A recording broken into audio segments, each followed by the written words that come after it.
প্রিয় সংগ্রামী কুমিল্লাবাসী, আপনাদের প্রিয় নেতা বলেছেন দুইটা যৌক্তিক কথা। একটা এয়ারপোর্ট, সেই ব্রিটিশ আমল থেকে এখানে তখন বিশ্বযুদ্ধের জন্য ঘাঁটি গাড়া হয়েছে। এইরকম ঘাঁটি যারা সবগুলোই কিন্তু এয়ারপোর্ট হয়ে গেছে দুটো ছাড়া, একটা কুমিল্লা আর একটা শমশাননগর। শমশাননগর অতটা জরুরি নয় আর একটা এয়ারপোর্ট করা, কারণ সিলেট একটা এয়ারপোর্ট আছে, কিন্তু কুমিল্লা তো অনেকগুলা জেলার কেন্দ্রস্থল। এটা খুবই যৌক্তিক দাবি। এই দাবি আমরা শতভাগ সমর্থন করি। প্রধান উপদেষ্টার নেতৃত্বে বর্তমান সরকারকে অনুরোধ করব, আপনারা মনোযোগ দিন।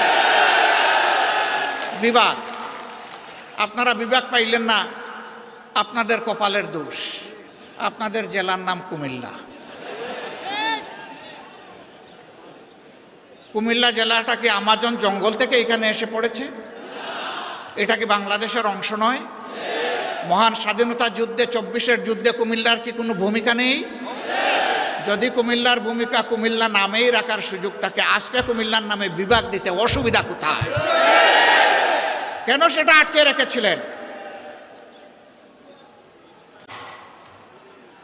শেখ মুজিবুর রহমান সাহেব দুনিয়া থেকে বিদায় নিয়েছেন, তার সুকীর্তি অথবা তার অন্য কিছু, সেটার মূল্যায়ন জনগণ করেছে, করবে, করতে থাকুক।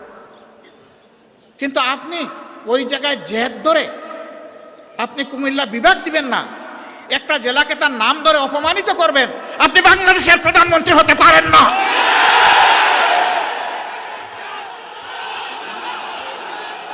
বাংলাদেশের যিনি প্রধানমন্ত্রী হবেন, তাকে বাংলাদেশের প্রতি ইঞ্চি জমিকে সম্মান করতে হবে।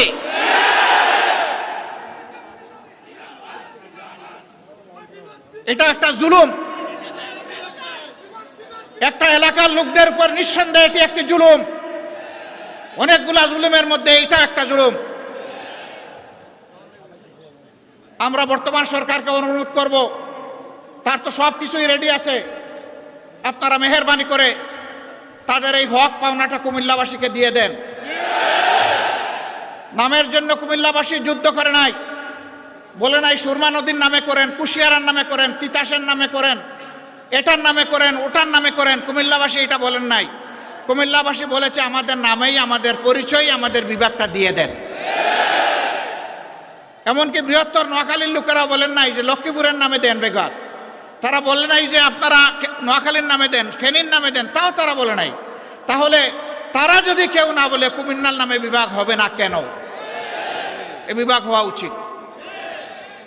বরঞ্চ আরেকটা কারণে হওয়া উচিত, যে একটা নামের প্রতি অপমান করা হয়েছে, যত তাড়াতাড়ি পারেন দিয়ে সম্মানটা ফিরিয়ে দেন। আমরা এমন একটা বাংলাদেশ গঠন করতে চাই, যেই বাংলাদেশে কোনো বৈষম্য থাকবে না। আপনারা সবাই রাজি আছেন, কিন্তু আমাদের স্টেজের লোকেরা রাজি না। কারণ আপনারা নিচে বসে আছেন সাধারণ চেয়ারে, ওনারা দামি চেয়ারে এখানে বসে আছে। তার মাঝে আবার তিনটা দেখেন ডিস্টিংগুইশড, ওইটার হাইট আরো বেশি। আইসা দেখি যে এই তিনটাতে আবার বিছানো আছে, কি বলে জানি, টাওয়াল দেওয়া আছে। তো আমি বৈষম্য বেশি দূর করতে পারি নাই, প্রথমে আমার টাওয়ালটা ফেলে দিছি। আগামীতে এই ধরনের কোনো আয়োজন হলে সকল চেয়ার সমান থাকবে ইনশাআল্লাহ। যে চেয়ার নিচে থাকবে, দেখার স্বার্থে যদি একটা স্টেজ লাগে, তাইলে সেই চেয়ারটাই উপরে থাকবে ইনশাআল্লাহ। আপনারা সবাই রাজি আছেন? আপনারা তো রাজি থাকবেন, ওনারা রাজি কিনা? ওনারাও রাজি আছে, আলহামদুলিল্লাহ। তাইলে আমরা উভয় পক্ষ রাজি যে আমরা সকল ক্ষেত্রে বৈষম্যহীন চলবো ইনশাআল্লাহ। তবে এটা ঠিক যে যার যার রুচি মতো চলবো। যেমন আমার গায়ে একটা সদরিয়া বা একটা কোটি আছে, তাই বলে সবাইকে কোটি পরতে হবে না। ব্লেজার যার পছন্দ তিনি ব্লেজার পরবেন, শীতের দিনে সোয়েটার, গ্লাভ, চাদর যার পছন্দ তিনি তাই পরবেন।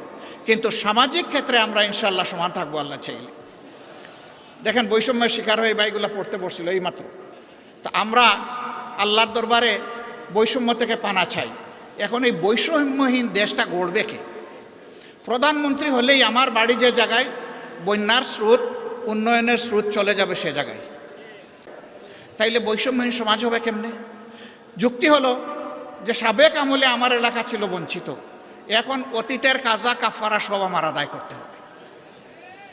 আমরা কথা দিচ্ছি ইনশাআল্লাহ, আল্লাহ তাআলা যদি জনগণের মনে ভালোবাসা, আমাদের প্রতি সমর্থন তৈরি করে দেন, তাহলে আমরা এমন বাংলাদেশ গড়ব যেই বাংলাদেশে প্রধানমন্ত্রীর জেলার আগে অন্য জেলাকে আগে চোখ দিয়ে দেখা হবে ইনশাআল্লাহ।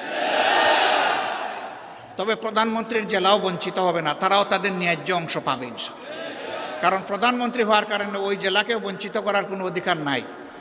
কিন্তু রাজার হস্ত করে সমস্ত কাঙ্গালের দুন চুরি, ওই চুরি করতে দেব না আমরা কাউকে। যদি আল্লাহ তাআলা আমাদেরকে এই সুযোগ দেন, আল্লাহ ভালো জানেন, প্রিয় জনগণ তারা বিবেচনায় নেবেন। যদি সুযোগ দেন তাহলে ইনশাআল্লাহ আমরা কথা দিচ্ছি যে আমরা দুর্নীতি করব না, দুর্নীতি হতে দেব না। বলবেন তার কি কোনো প্রমাণ আছে? একটু আছে তো ভাই। 2001 থেকে 6 সাল জামাতে ইসলামের যে দেশপ্রেমিক নেতৃবৃন্দকে খুন করা হয়েছে বিচারিক আদালতে, তারা তো 2 জন 3 মন্ত্রণালয়ের দায়িত্ব পালন করেছেন। বলেন বাংলাদেশের কেউ কোনো দুশ্মনও আমাদের তাদের হাতে একটু দুর্নীতির গন্ধ লাগাইতে পেরেছে? পারে নাই। কেন? একটাই কারণ, তারা আল্লাহকে ভয় করে। আমরাও আশা করব যাদের হাতে আগামীতে দায়িত্ব আসে তারা যেন আল্লাহকে ভয় করে চলে। যদি আল্লাহকে ভয় করে চলে তাহলে আল্লাহর ভয় আর দুর্নীতি দুইটা পাশাপাশি চলতে পারে না। দুর্নীতির মৃত্যু হবে এবং সুনীতির জয় হবে ইনশাআল্লাহ।